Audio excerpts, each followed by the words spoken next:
The Haunted Mansion. Yeah, yeah. So this is a movie that's based on a Disney ride at Disneyland. And I think it's also like the Haunted Mansion ride is in a couple other Disney parks around the world as well. They made a movie on based on this ride in 2003. They spent $19 million dollars. That movie ended up making like 180 million at the box office. So it was just broke even. It was marketed as like Eddie Murphy in Haunted Mansion, that he was like the lead star. Yeah. And I still remember having watched that movie many times over the years. I remember it quite well. It's not something that's going to blow your socks off, but it's like a fun movie to watch with your family if you have kids and stuff. It's the kind of movie that if it came out today would go directly to Disney Plus. It's just not one of those movies that I think would do very well in theaters today. So Disney decided, well, it's been 20 years, literally, like since 2003 to 2023, and they wanted to give this another try. Now, back when they made the first Haunted Mansion movie, it was the era of the Pirates of the Caribbean. Like that was the flagship Disney franchise. Another franchise based on a ride. They had National Treasure, like those kind of movies. So today you have Marvel and Pixar, and you have the Star Wars stuff. That's what Disney's known for. But they're still, doing the live action remakes. And so here they come with another Haunted Mansion. The cast is great.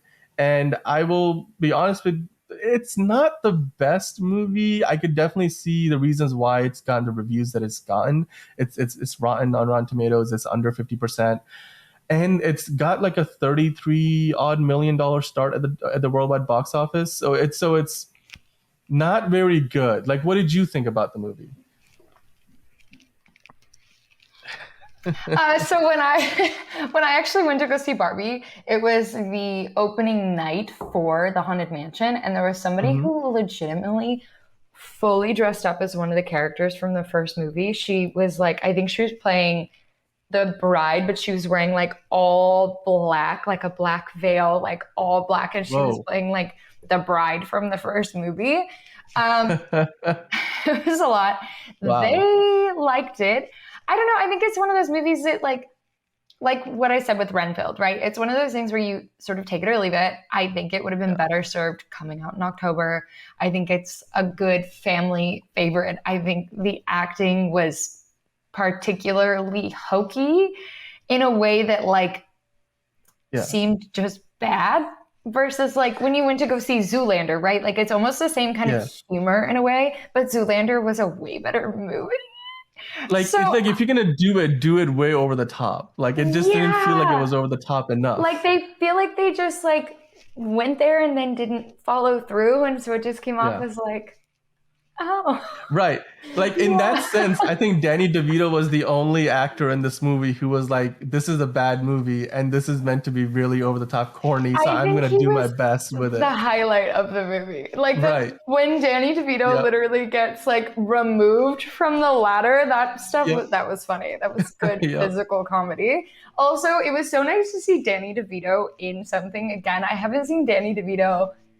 I haven't even heard Danny DeVito's like voice other than in is it the what sub commercial is he in right now on the radio? Oh.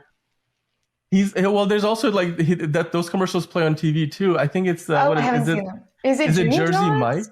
Oh, it might be It, Jersey Mike's. Jersey. It Yeah, might a be sub Jersey Mike's. Yeah. above. Yeah. Yeah. And Yep. so yeah, I mean, I think it's so good to see Danny DeVito back in action. Like he was such a pivotal part of movies Yeah. from what we're talking like the 80s to the early 2000s. So it's really Yeah. nice to see Danny DeVito back. The rest of the actors, obviously Owen Wilson is great. I even Yeah. liked, yeah, it's not He was his best. playing himself. Like Owen Wilson was just playing Owen Wilson himself in the always plays movie. himself. He Yeah. always plays himself. That's who he Hmm. is. It's just his acting. That's just like what it is. And so it's one of those, I think like the exact quote I gave you for Renfield was like, this movie is one of those things that you have to take it for what it is and then you Yeah. can enjoy it. If you try to compare it to Oppenheimer or Barbie or anything that's really like there's stake in this movie, not for you. This is a good Yeah. little family favorite. Dee, dee, dee, dee. There are parts of it that are like probably a little spooky. Yeah. Um, the graphics are a little scary looking. There were definitely some moments in this movie where I was like, oh my, they actually kind of made it legitimately scary and creepy at times that I wouldn't Hmm. expect walking into this movie as being something that's meant for like a family audience. And Yeah. it was definitely more spooky and scary in some places than I remember the original Haunted Mansion movie being. So It's it was PG-13, so nobody under 13 is really allowed to go see it. So, Yeah, yeah. Well, unless you go with like your parent or something, and like they'll let you in. It's not like rated R where you have to, like it's pretty. But oh, like what I felt about this movie was it was a mishmash of a lot of different things. Like for example, like Keith Stanfield does a fantastic job with his role. However, it felt like most of the time he was in an entirely different movie than like Tiffany Haddish's character, for example, because you just had something incredibly cheesy, corny, over the top, and then like what Danny DeVito was doing, and then Rosario Dawson's character is sort of somewhere in the middle, depending on the scene. She's either really over the top or she's like under more understated. And then Lakeith Stanfield has probably the only character in this movie who had a legitimate arc, an emotional arc, but it just felt out of line with everything else, and it just his. so I also feel like he was very non-committal in a lot of ways, and I think it was his take on this like acting style. yeah. I didn't like it. I wasn't thrilled by it. I was like, yeah, okay. It wasn't over the top, and it wasn't. It definitely was out of place. Yeah, I would agree with you It one wholeheartedly. Yeah, it yeah, just yeah. felt very like, oh, okay, It just it sure. because it felt like this entire movie was based on like around characters that were very surface level, kind of stereotyped almost in many ways, right? Yeah, And then Lakeith Stanfield his character is the only one where we're getting a significant backstory and we're getting a more fleshed out character and somebody who's trying to, it felt like, give a fuller performance where you're getting the dramatic range, but he's also like very kooky in some scenes, like there's some parts where like when he first walks into the mansion and his camera is clearly, the battery is not working, so he's yeah. taking all the pictures and stuff.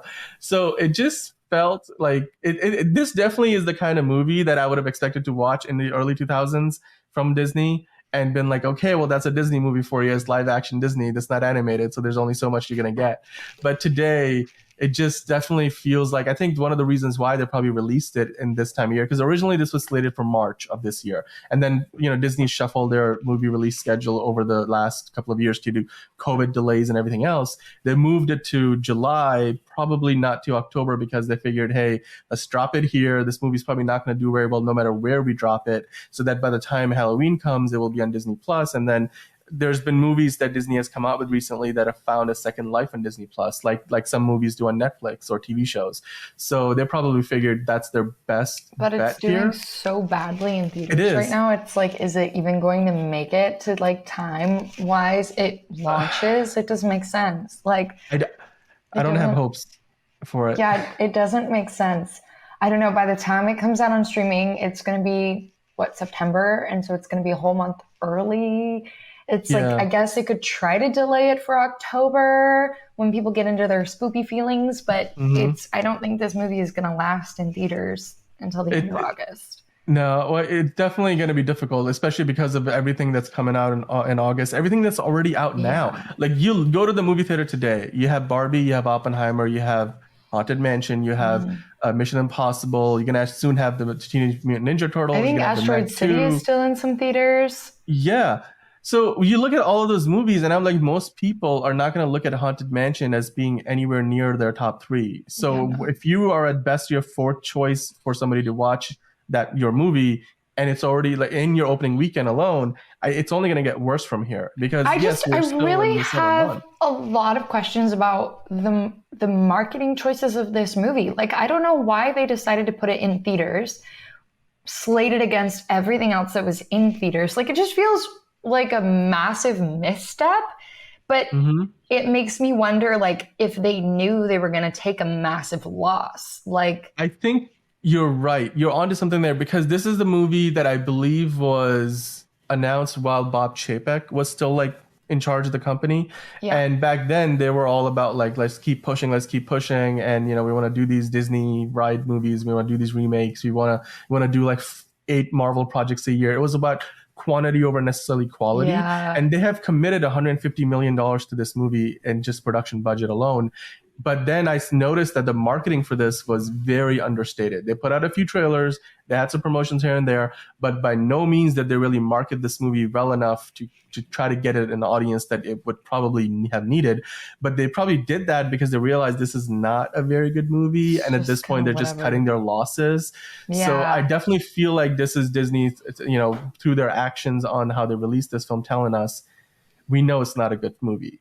We know it's Yeah. gonna flop. So this movie actually came out almost exactly. It's been exactly 20 years. The last movie came out in Yeah. 2003, featuring Eddie Murphy. This movie is way closer to the ride for Hmm. Disney. I grew up in Florida, so I grew up going to Disney World. This ride has been around for as long as I can Ever. remember. Yeah, Yeah. literally like as Well, it's long one as of I the can oldest remember. ones. Yeah. And they've talked about tearing it down so many times and they haven't.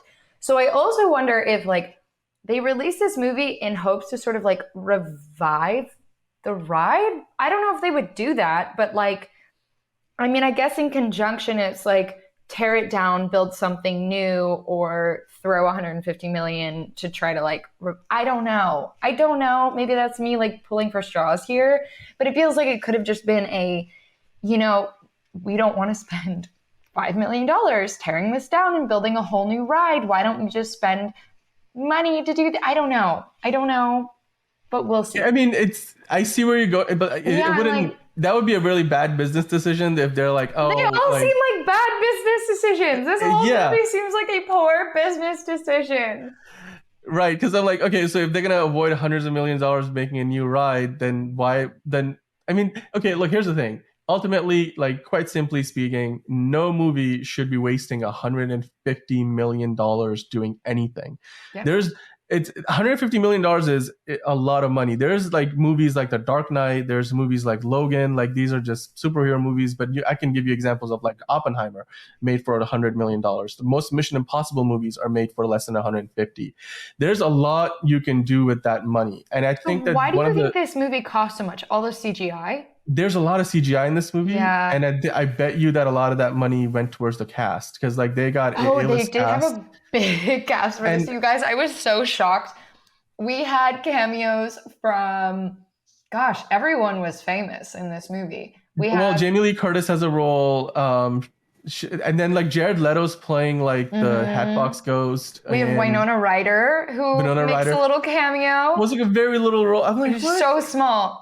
I thought she was Who there being was in there a was bigger one part of the other movie. person that I was like, oh, who was it? Oh, I'm forgetting.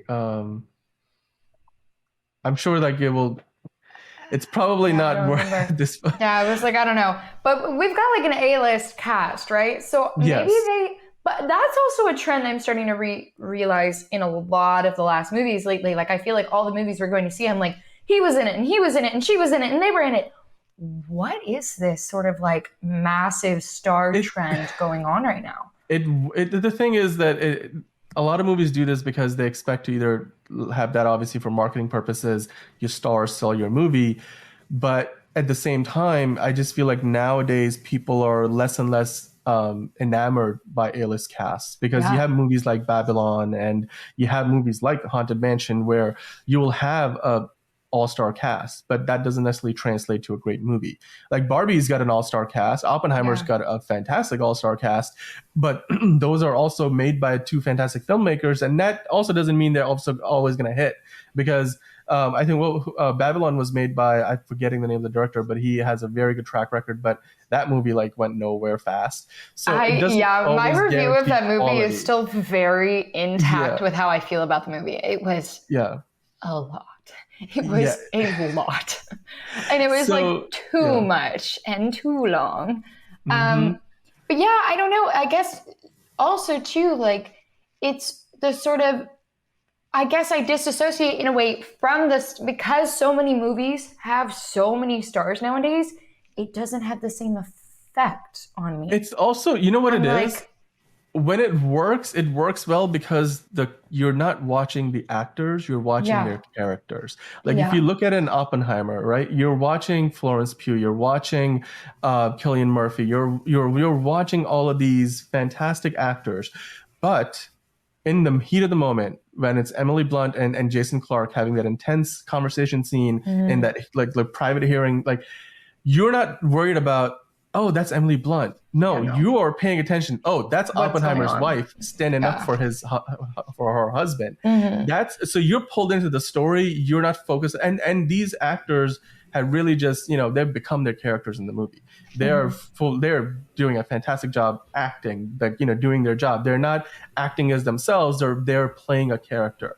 In movies like Haunted Mansion, what you find is it feels like Rosario Dawson just showed up to the set and just did her thing, and you're just watching Rosario Dawson. You're not watching her Yeah. character. You'll notice that I keep mentioning the actor's name but not the character names because to Do me, you quite even know the frankly, I characters' don't remember the names? characters' names. Yeah, like Keith Stanfield. Oh yeah, I Yeah, was watching that him. Or makes Tiffany sense. Haddish. She was just doing her normal routine. Or Owen Wilson just played Owen Wilson. His character was so vague that he just randomly drops like half into the movie. Oh, I'm not a real priest. I just put this costume on from a Halloween store. And I'm like, okay, well, great. So if Yeah. the writers put this little thought into the character, I I mean, I will. don't. Yeah, No, no, no. But go I ahead. will say that after watching Barbie, after watching Oppenheimer, after watching like all of these big, big, big movies, it was kind of nice to walk into a movie and just be like, I have no expectations from this. It met my zero expectations from this. I got a couple laughs out of it and I walked out with a light heart. I think sometimes that's just how you have to approach some of these movies. I do wish it would have just been put on streaming because, like, I Yeah. feel that way about some movies, right? Because it just Hmm. feels like a clean slate kind of show and I can just Hmm. watch this and then move on with the rest of my day. Yeah. I don't think it should be in the theaters. I don't necessarily recommend you guys going into the theaters and seeing it. But if you want a movie where it just feels like, oh, it's a Sunday, I just want something easy to watch that'll make me giggle a couple times, this is a movie for you today. Yeah. That's how I Yeah. feel about it. No, that's a fair comparison. Yeah. My only thing with this would be, and I'll probably like end on here, is look at what Pirates of the Caribbean did for Disney, right? Like that Hmm. set of movies became like their flagship franchise for a decade. And it was so popular. Those movies were so much of a hit with audiences that they, like you said earlier before the show, they went and changed the rides They did. to Yeah. match with the movies. And we have seen that same effect with the Marvel comics because of the popularity of the MCU and the casting of Samuel L. Jackson as Nick Fury, who historically had been like this white, Caucasian character in the comics. Because of how popular the movie iteration of the character has been, they changed Nick Fury and the stories that they're telling with Nick Mm. Fury. Like some of the new comic storylines are more in line with what you're seeing with like the Black Widow character in the movies and stuff. So when Oh. it's done right, the original medium and where that's adapted from will adjust to the movies. And the big thing about Pirates of the Caribbean was it, when you go to an amusement ride, right? Like there's still a lot of suspension of disbelief that you have to do to kind of really absorb because you're still left to imagine a lot of what the ride is showing you. Like we unfortunately don't live in a world where you can just put on VR goggles and then have this complete out of body experience. These Yeah. rides still have a limit to how much immersion they can give you. So similar to like what Pirates of the Caribbean did, they said, "Oh, the world of the Pirates of the Caribbean that the amusement ride promises, we're going to give that to you. This world of pirates and high seas adventures and like real pirate ships and real British like Dutch and East India Company and all of that clashing." But you also have to look back at these movies. They were so good. Like, Yes, I think too many people are looking, too many like CEOs of MCU, the DCU, and Disney are overhead saying, what's gonna make us money? Not what's gonna make us money because it's a really good movie. Like I right. feel like everything is just being approached from like such It's like a a product. It's stupid, content. It's yeah, not and it's stories. Right. Yeah. it's making me like I don't want to watch anything right now because I honestly feel like I just want to get back to reading books again because I'm getting so sick of the storytelling in movies being so copy paste, copy paste, copy paste. It makes me, quite frankly, it makes me bored. But also just Yeah. like it's exhausting having to watch the same over and over and over again. It's like I know how that's gonna end Right. before I Exactly. even Yeah. start the movie, and I'm like, what's the point? What is the point? Yeah, So and that's the one thing that I wish that with this movie, Haunted Mansion, that look, we already got the first Haunted Mansion. That was Yeah. kind of like what this one was. They're like, oh, there's this Haunted Mansion. A bunch of people show up, and then they go on this like crazy adventure. And whether it's closer to the ride or not closer to the ride, what I This would have does look, liked, it's way closer to the movie. I don't know if we already talked about that. There are literal scenes from this movie that are scenes from the ride. So you go definitely, through on the ride. It, like actually, Dan and I watched it back. Like yeah, there's a full ride clip on YouTube, yep, just because it's been a long time since I've been on the ride, and I yeah, literally was like rewatching it. I was like, holy crap! Like whole rooms are whole scenes in the movie. So yep. they did kind of a cool thing with that. But getting back to That's what you were that's saying, fine, but like I would have liked for this to feel like a period piece that really brought a idea or like the world that the Haunted Mansion ride promises to life. mm, You know, yeah, like the Pirates of the Caribbean movies did. Because here's the thing: what the Pirates of the Caribbean movies are, you can never get at the amusement park ride simply because mm, like you would have to go out on the ocean on a real pirate ship and go hmm, back 300 years in time, so you got to escape into the world that the amusement ride promised, right? yeah, Like kind of like if you go to the world of Pandora and at Disney World, you don't all of a sudden go into the world of the movie, but you get like the best representation of that you can in real life. But you still need to watch the movie to truly explore this out of this world adventure that Pandora and Avatar movies are yeah, all about. So similarly, I think like if this movie kind of felt like maybe like the Death on the Nile or Murder on the Orient Express or a Haunting in Venice, I think is the new one coming out this year, where it's a period movie. These characters are not like some modern day characters who are like half poking fun at the craziness of this haunted mansion while also like crying and taking the whole thing seriously. You won't get that tonal mismatch. Instead, you will get something where the world that the movie promises is everything that the ride gave you a preview of, mm, it's a wholly unique experience that's completely immersive and is entirely expansive based on what the ride is about. And I just think like that's the best approach. And Disney's got an example of that in Pirates of the Caribbean. So if they ever want to adapt one of their rides into a movie again, I think they need to lean into what they did with Pirates of the Caribbean rather than what they've done with the Haunted Mansion. That's how I would yeah. I approach it. agree, one Yeah. thousand percent. Well, hopefully, hopefully the movie will make a little bit of its money back because 150 million is a lot of money to have spent on this Too movie, which crazy. Yeah, I think it would be lucky to get close to that number at the box office. So it's definitely going to lose money, but yeah. we'll see. I mean, if you guys went and saw this movie, let us know in the comments below what you thought about it. Did you compare it to the original one with Eddie Murphy? How does it compare to the ride for you? Leave us a comment below, like, and subscribe. Of course, that always helps us out. We continue to review movies every week.